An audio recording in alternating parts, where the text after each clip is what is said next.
Hey, what's up, Malaysia? This is Porter Robinson, and this is your #1 hit station, HITZ.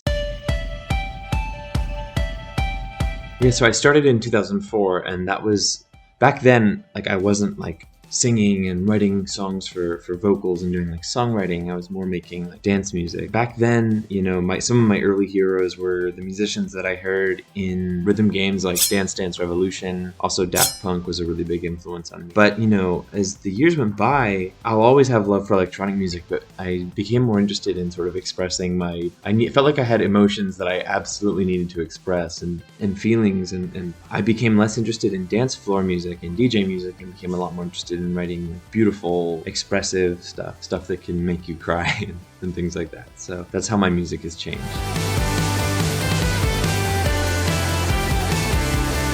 It would be the story of a musician who found some success but was incredibly obsessed with making music, so obsessed with it that he got in his own way and eventually sort of became so obsessed with the future of his own career that he couldn't even do it anymore. I was like too scared to even write music. And so Nurture kind of tells the story of me learning to write music again and sort of finding enough reasons to be hopeful about the world and to be hopeful about my future. And I put so much effort into trying to find reality beautiful, to see the world for this beautiful thing that it is, that I was able to feel good enough and happy enough to write music again. So that nurtures that story.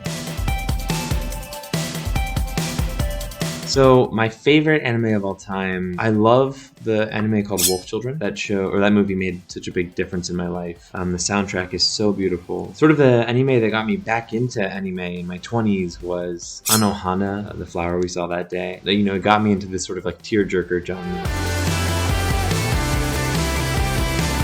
The way that I tend to do it is I'll find artists online. Well, actually, let me back up even more. Developing the visual style for this album was something that started years ago. Whenever I was going around in reality, when I was going around the world, and I saw something beautiful that reminded me of this album I knew I was going to write called Nurture, I would take a photo of it. So I always had this board of photos that I could always go back to. And so when it came time for me to start working with the art director on the album, Samuel Burgess Johnson, we started figuring out the visual language of the album. We had all these photos that I had taken that we could use for reference, and so a lot of those ended up in the visuals. But I knew I wanted the visual direction for Nurture to feel like this beautiful picture of reality, almost like the feeling of like looking through the window of a music studio and seeing a beautiful scene out there. And it's about like depicting nature as this ideal, as this symbol of things being as they should be, and of hope and of things getting better. And so if you watch any of the music videos for Nurture, you'll see it'll be like me in this big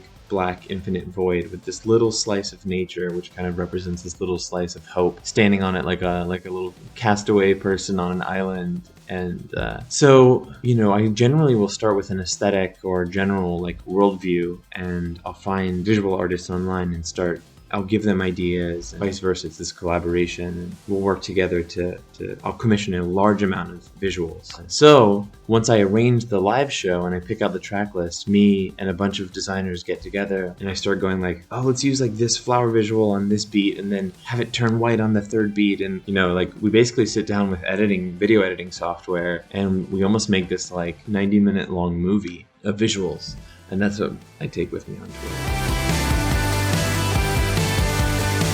I can't wait to go back to Malaysia. I have so many happy memories there, and I'm just so eager to see you all again on the road and to play my music. So I'm just really looking forward to seeing you, and I hope to see you on the road.